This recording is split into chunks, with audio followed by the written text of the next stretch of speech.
Hello everyone, welcome back. In today's video we have a couple of signings to talk about, some updates involving the arbitration dates and cases and stuff like that, plus some news and rumors discussing teams like the Montreal Canadiens, the Anaheim Ducks, the Carolina Hurricanes, and the Calgary Flames. And we'll get to all of that coming up right now.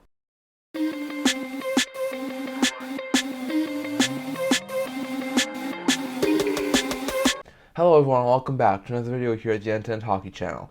I'll kick things off as usual with the signing portion of the video today. There wasn't an overabundance of signings over the past couple of days, just a few that have happened since we last talked on Tuesday, so we'll quickly get those signings over with here. First, the New York Islanders signed goaltender Jacob Skarek, who is an RFA, to a 2-year league minimum deal, so not too bad for him. Skarek seems to be like a decent third-string goalie for the Islanders, and seems like he could have at some point a potential of maybe being like a backup. So he looks like a solid goaltender, and he's a really good player, but for the time being, he'll most likely just be either third or first stringer in the Islanders organization, with the Isles still having Varlamov and Sorokin. So then we have the couple of signings that happened yesterday. First, with the New Jersey Devils, they signed one of the few free agents that are still left, and Thomas Nosek signing the fourth line center to a 1-year, $1 million deal. So that's a solid deal in my opinion. The team is definitely beefing up on the fourth line or third line options. Definitely got a lot of key bomb sticks pieces. They now have about 3 guys, and guys like Michael McLeod, Curtis Lazar, and Thomas Nosek, who can all fill in as like fourth line centers on that team. So that's pretty good depth for the Devils at this point. They've definitely done really, really well. So I think the addition of Nosek is really good. Nosek can also play wing if need be, so he's a solid fourth line forward, and I would think definitely would really help out that team. So that's a solid signing in my opinion for Jersey to get another solid fourth liner.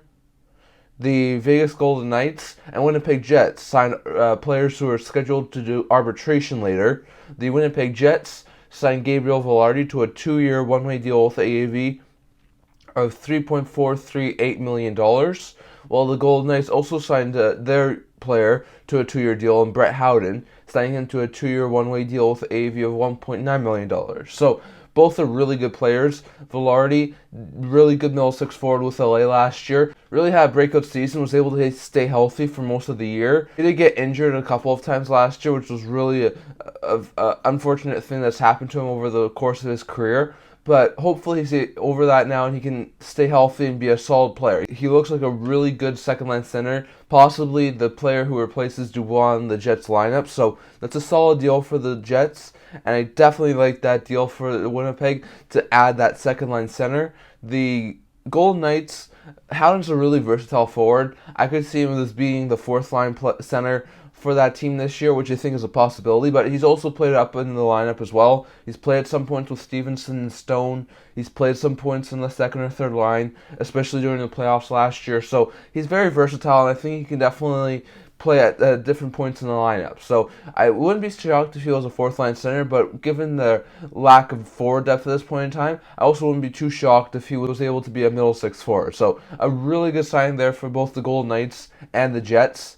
And hopefully Vilardi can take those next steps and be a solid second-line center for the Jets, while Howden can be a solid either fourth-line center or middle six winger for the Golden Knights. So both really good signings, and I get sort of both those teams' arbitration dates, which we'll get to in a second. The Anaheim Ducks and St. Louis Blues both signed right-shot defensemen to ELCs. The Anaheim Ducks signed 2022 second-round pick Noah Warren, signing him to a 3-year ELC with the AAV of $896,000. Warren seems like a pretty decent right-shot defensive prospect. That team is stacked with prospects on the defensive end, and most of them are on the left side. They have guys like Mintyukov and Zellweger on the left side, who seem to be solid top 4 defensemen of the future. There's not as much depth on the right side. I mean, the main guy I think who could make the team on the right side would be Drew Hellison, but there's not a whole bunch of great defensive prospects on the right side of their defensive core. So I think Warren has a very good shot to be at the very least a third pair, if not a second pair of defensemen at the NHL level. Probably still going to need a couple more years of development, probably a year more in juniors, and then probably a year in the AHL. But I think in 2 to 3 years' time, Warren should definitely be challenging for a spot on the Ducks roster. So that was definitely a solid signing there for the Ducks, and gets them another young prospect locked up for the next couple of years. As for the St. Louis Blues, they sent undrafted defenseman Jeremy Biakabuka to a 3-year ELC with an AAV of $825,000. Now, Biakabuka was a pretty solid defensive prospect, but he was an undrafted player, so he didn't get drafted, and he signed his ELC with the St. Louis Blues, which is great for him. Definitely after not being drafted, getting an opportunity there in St. Louis is a really great thing for him, so hopefully he can make the most of it. I expect Biakabuka to most likely continue to develop for the next maybe 2 to 3 years, wherever he's playing, whether it be over in juniors or in the AHL now. So I would expect him to continue to develop over the next couple of years. In time, I think he could definitely challenge for like a third pair role on the Blues roster, so maybe eventually he's a solid third pair defenseman, but for the time being, he probably still needs some more development. So a solid signing there, maybe eventually a third pair defenseman, but still going to need some time to develop right now. And then we also have one other pretty good signing there from the Vegas Golden Knights, as the Golden Knights have signed winger Pavel Dorofeyev to a 1-year contract with the AAV of $825,000. So a solid sign there from the Golden Knights. Dorofeyev looks like a really solid player there from Vegas. He got into a handful of NHL games last year, put up 7 goals, 9 points in 18 NHL games, so he definitely got a long look at the NHL level. Definitely, when they got to the playoffs, they were healthy enough, they didn't really need him in the lineup. But with the depleted roster now, and a little bit less of NHL talent on that team now after losing some players in free agency and stuff, I think there's a very likely chance that Dorofeyev at the very least makes the roster out of training camp and is at the very least a spare, if not a fourth or third line forward. So that's a solid deal for the Golden Knights. 1 year, $825,000 is not too bad. He'll be RFA again at the end of next year, and he should definitely get some opportunities at the NHL level. So some solid signings there from Vegas, signing Dorofeyev and Howden, Winnipeg signing Velarde, New Jersey signing Nosek, Islanders signing Skarek, Ducks signing Warren, and Blues signing Biakabuka. And hopefully have more signings. We are definitely slowing down the amount of signings that are happening after each day, and it's going to be interesting to see how many players sign before our next video on Saturday. So that's all the signings we're going to get to here today, just 7 to talk about here today. Next, let's go over to the arbitration cases. So first, there are 5 teams currently who have just finished their arbitration business. So all the players who filed for arbitration have been settled earlier before they had to go to arbitration, and they've come to terms on new deals, and they're all done. So for 2 of them, their buyout windows that they get after the arbitration windows are just about to end. Now, Tanner Jeannot signed his new deal in the late afternoon on Saturday, this past Saturday, and Alexei Toropchenko signed his new deal in the evening on Saturday. So both the St. Louis Blues and the Tampa Bay Lightning got their players locked up on Saturday.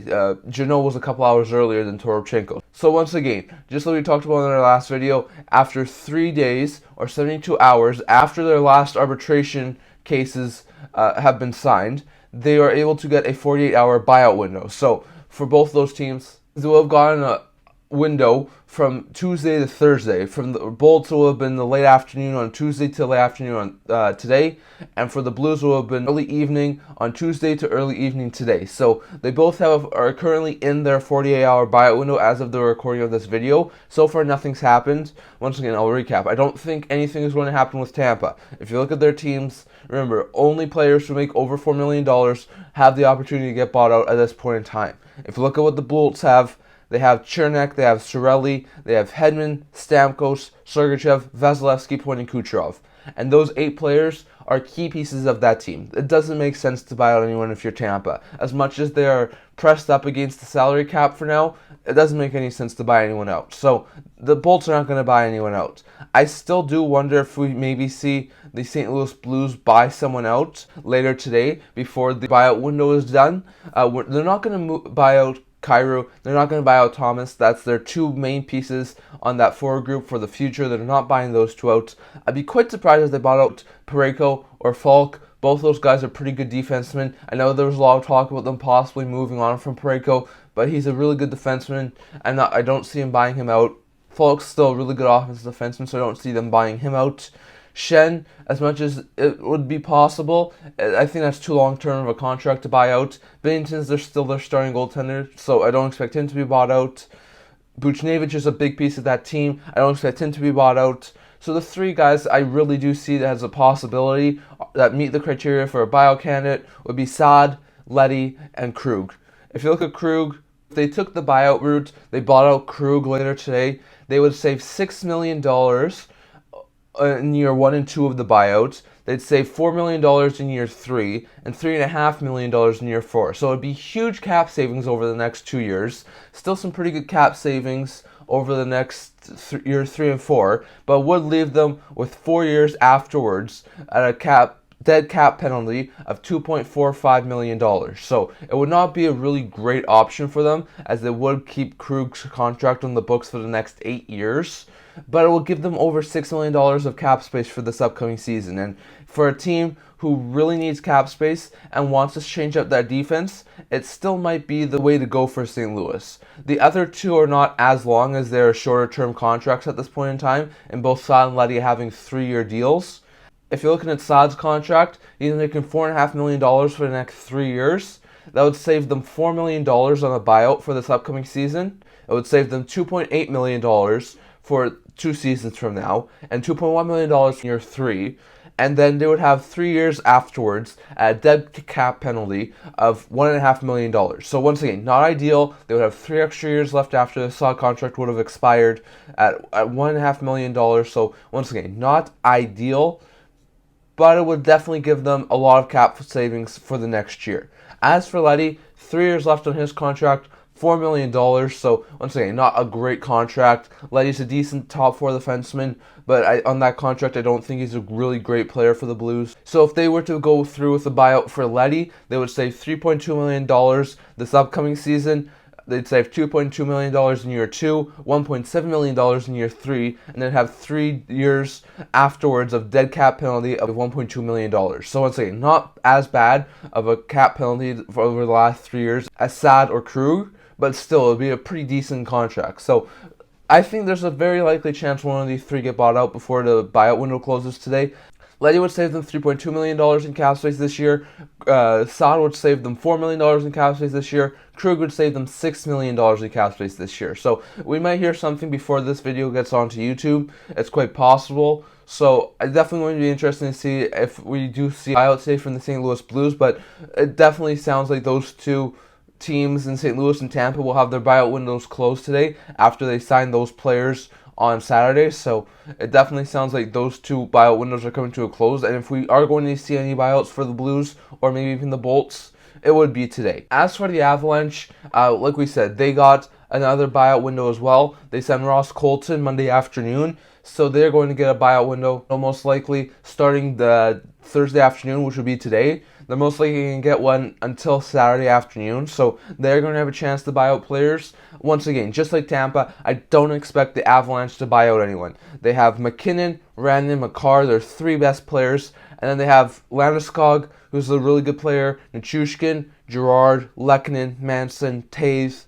Colton, who they just signed, and Johansson, who they just brought in. So I expect the Avalanche to really want to keep all of these guys. They're really key pieces of that team. So I don't expect the Avalanche to buy out anyone. I'd be quite surprised if they did. But they will get a buyout window from the Thursday afternoon, which is later today, to Saturday afternoon. So that's going to be interesting to see if they do wind up considering buying out anyone. But the 2 interesting ones they want to touch on here that could lead to a buyout would be the Jets and the Golden Knights. The Jets and Golden Knights finished their RFA business, as we talked about last night, with Vilardi and Howden.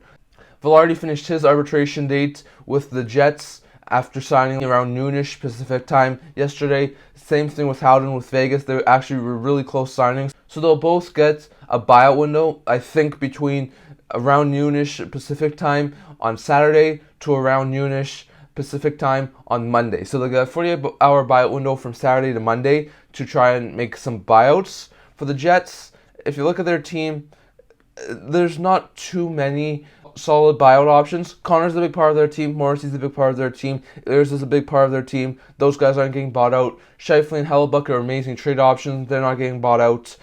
You have Pionk, who's a big part of that team. Iafallo and Niederreiter are pretty big parts of their team as well. after both were acquired over the past little while. So I don't expect the Jets to buy out any one of those guys. If Brendan Dillon was making $4 million instead of $3.9 million, I think he would have been a prime candidate to be bought out. But he is not, so that's not an option for them in this part of the season. But I do think a very likely option for them is Nate Schmidt. Schmidt makes $5.95 million for the next 2 years. He's a decent second, third pair defenseman, but definitely not what the contract he's making right now. And I think that there has been some talk around the league that this could try to move Schmidt to free up cap space and a roster spot on their defensive end. But if there's no takers for Schmidt, it might just be easier to try and buy him out instead of moving him. Now, if they were to buy out Schmidt, as $5.95 million cap hit would go down, they would save about $3.3 million in cap space for this upcoming season, which is a pretty big amount of cap savings. $3.2 million in cap savings for next year, and then they'd have 2 extra years left on the deal at a $1.6 million cap hit. So it would not be ideal, it would not be the preferred option, but I do wonder if we see a buyout for Nate Schmidt over that period of time. He fits the criteria, he's a player who the Jets seem wanting to move, and I could see them do this. I know it would be a pretty big cap hit at $1.6 million in dead cap over those next 2 years, but if I am the Winnipeg Jets, and they don't only need a roster spot, but they also need some cap savings, I think Schmidt could be a possible buyout option for the Jets during their window from Saturday to Monday. As for the Golden Knights, they have some pretty decent cap hits too that make over $4 million. They're not buying out Hill, they're not buying out Marchessault, they're not buying out Barbashev or Theodore, they're not buying out Carlson, they're not buying out Pietrangelo, they're not buying out Stone or Eichel. Those guys are all making over $4 million. Those guys are all safe in Vegas. The other guys who I think possible, one would be Martinez. I think this would be very, very unlikely, and it would only be a last case scenario if they needed some cap space. But buying out Martinez, they would save $2.8 million for this upcoming season, and then they'd also have a cap penalty of $1.4 million for next year. So I expect Martinez to most likely be with Vegas. As much as they would free up $3 million in cap space and a roster spot in the defensive end, Martinez was a big piece of why the Vegas Golden Knights won the Stanley Cup this year. I'd be quite surprised if they did wind up buying him out. So I would be quite surprised if that happened. The more likely one I think that could be bought out would be Robin Lehner. Now, Lehner, it's really hard to see if he's healthy or not. There's been very little news discussing what Lehner's health status is. It's quite possible that he's still injured and he'll go back on LTIR for next year. And the Knights put his entire cap hit on LTIR. It would save them over $5 million. So I think it's very, very likely that if Lehner's not healthy, he goes back on LTIR. But if he is healthy enough, the Knights could try and do a buyout during that buyout window. They would save $4.25 million for this upcoming season if they were to buy out Lehner. They'd save $2.75 million for next year, and then they'd have a $1.75 million cap penalty over the next 2 seasons. So a Lehner buyout saves them over $4 million in cap space. So if Lehner's healthy enough, I expect a buyout over those 2 days. If Lehner isn't healthy enough, and he's most likely going to be injured, then I expect him to start the season on LTIR. But either way, whatever they do, either they put Lehner in LTIR or they buy out Lehner, either way, they're going to be cap compliant most likely before the season starts. So it's going to be interesting to see, but I expect the Vegas Golden Knights to have a possibility of buying out someone. I definitely wouldn't be shocked if Schmidt was bought out by the Jets. I also wouldn't be shocked if the Blues bought out someone later today. So going to be interesting to see, but there's definitely some teams who are either in their buyout windows or going to be in the next little while who are going to be interesting to see if they wind up getting a buyout option over the next couple of days. Now, talking about the actual arbitration dates, today was supposed to be the first day that there were some arbitration cases. The Hawks were one of those teams who were supposed to have an arbitration case with Phil Kurashev. He's the only one that has left. There were supposed to originally be 4 arbitration cases scheduled for today. There's now only one. It's Kurashev with the Hawks, and it sounds like those may wind up going to be an actual arbitration case. Now, for arbitration, both the team and the player go to court. The team justifies why the player should get a lower cap hit. The player argues why he should get a higher cap hit. And then the arbitrator will decide whether the contract will be higher or lower. Now, they can negotiate right up until the arbitration hearing. Once the arbitration hearing commences, they'll have to take whatever contract comes from it. So it's going to be interesting to see if the Kurashev and the Hawks can't work out something before the hearing happens. Kurashev currently, it sounds like, wants a 1-year deal at a $2.6 million cap hit, while the Hawks want a 2-year deal at a $1.4 million cap hit. So really, it's going to be interesting to see if they can bridge the gap or not. It's a $1.2 million gap. So maybe they will bridge something at around like a $2.1 million deal. So it's going to be interesting to see, but we could have our first actual arbitration hearing later today for the Hawks. And we also have another big one scheduled for tomorrow, as it sounds like Ilya Samsonov and the Toronto Maple Leafs may also be heading for arbitration. The Maple Leafs and Samsonov have also announced what they're looking for in the next contracts. Samsonov's looking for a $4.9 million cap hit, looking around like Aiden Hill, Jack Campbell money, while the Maple Leafs are trying to get him at around $2.4 million, which is around like Dan Vladar money. So I think the Leafs are maybe a little bit too low, and the Samsonov's definitely a little bit too high. I'll expect Samsonov values to be more between like $3.5 and $4.25 million, somewhere around there. So it's definitely interesting to see if they bridge the gap before tomorrow, but it's also quite likely that we see Samsonov and the Maple Leafs also go to arbitration tomorrow. So going to be interesting to see, but we could have our first 2 actual arbitration cases in Kurashev and the Hawks today, and Samsonov and the Maple Leafs tomorrow. So it's going to be interesting to see what happens between those 2 cases. And now let's go over to the trade rumor part of the video. So we've got a couple of trade rumors here to discuss.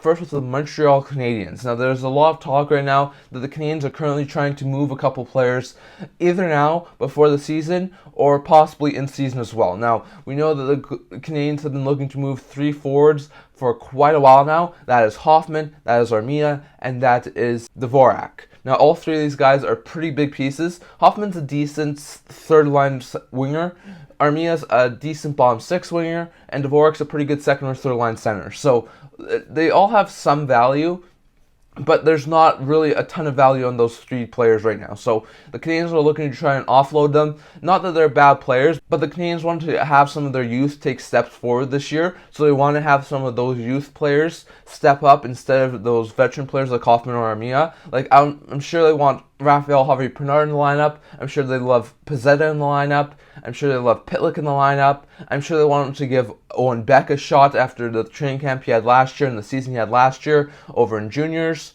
So I definitely think there's a couple of players the Canadiens would love to see in the lineup, but they can't see them in the lineup until some of these other guys get moved. So Hoffman has 1 year left at a $4.5 million cap hit.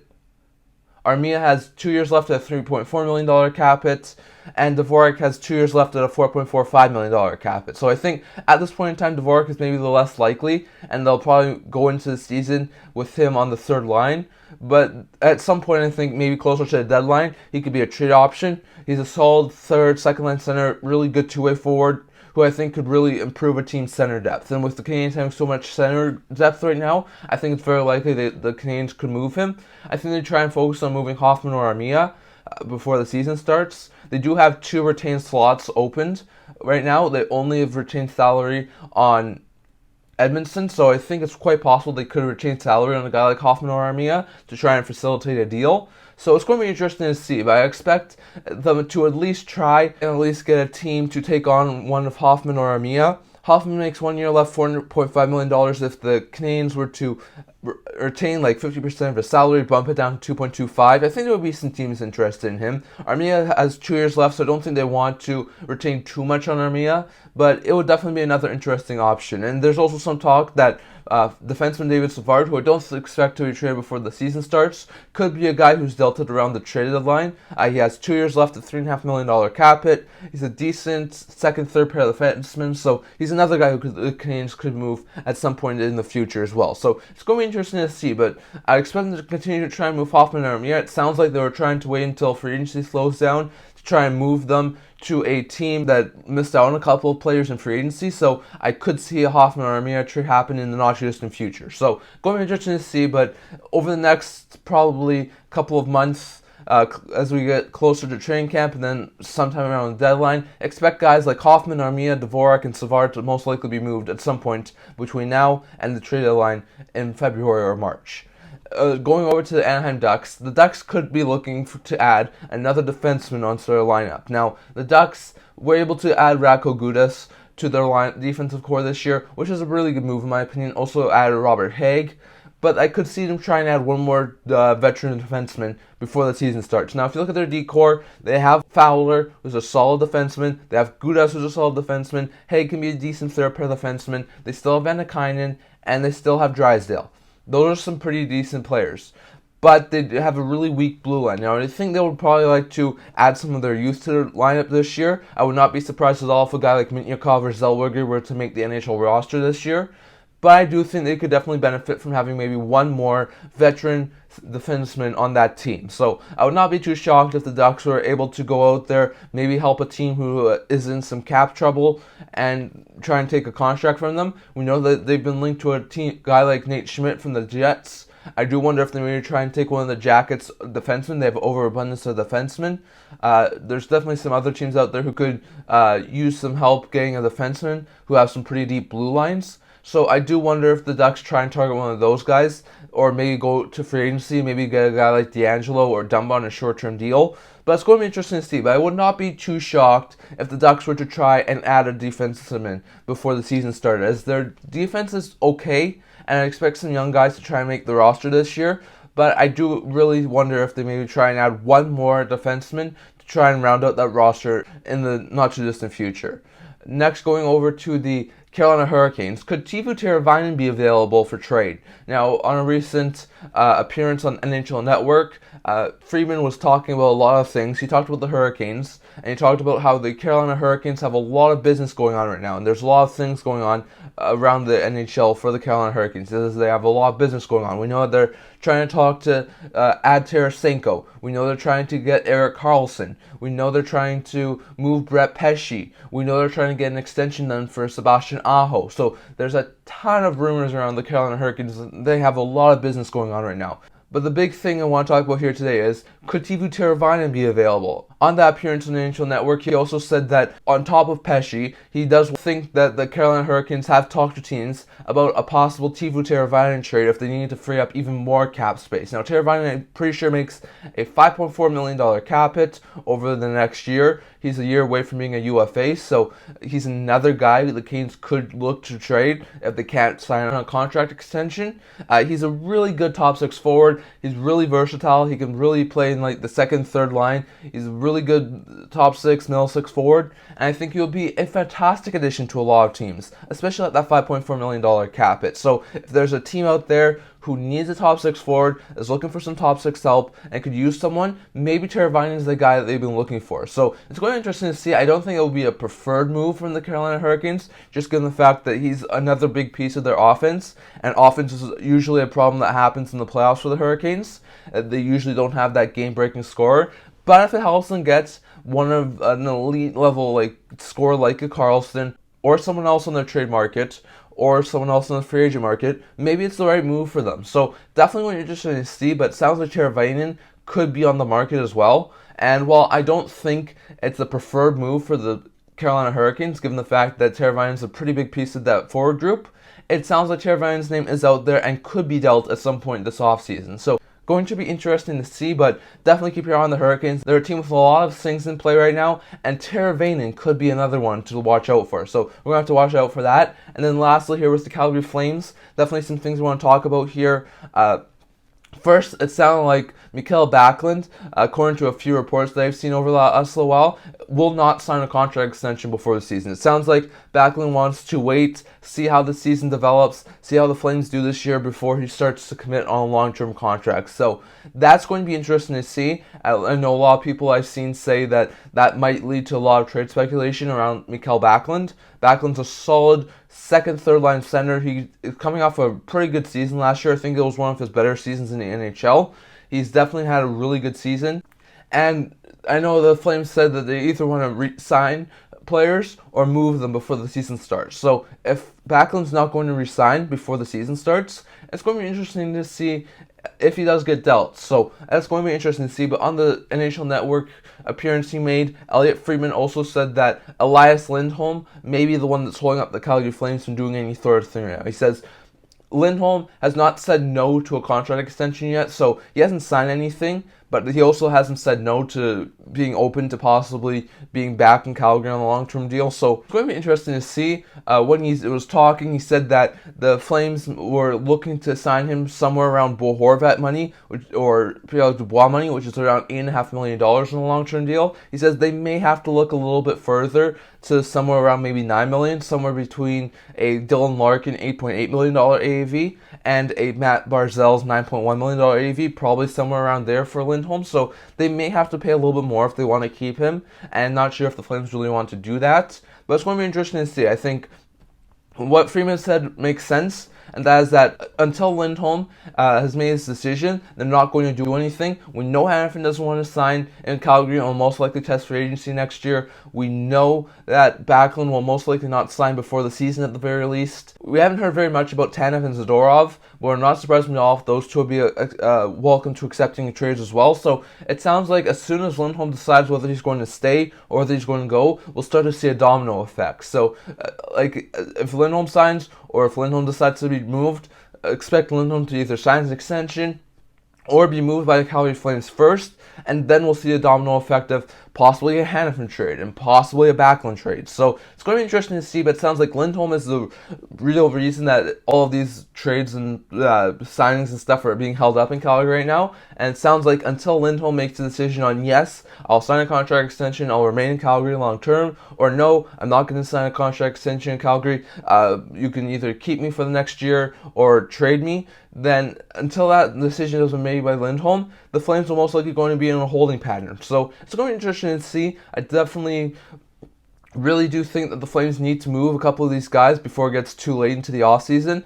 But I definitely do think that it does make sense that the reason they have not moved any of these guys yet is because they are still waiting on, hopefully, a Lindholm signing. So definitely interesting to see. That's all I'm going to talk about for today, but I would love to hear your thoughts down in the comments.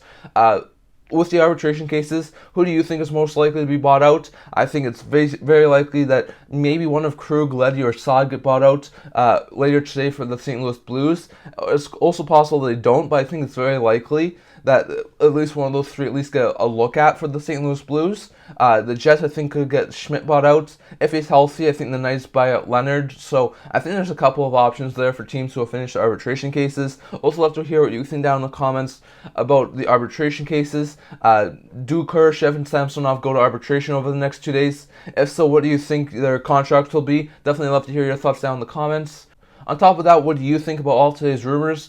Can the Canadiens move one or two forwards before the season starts? Can they move a Hoffman? Can they move an Armia? Can they move a Dvorak?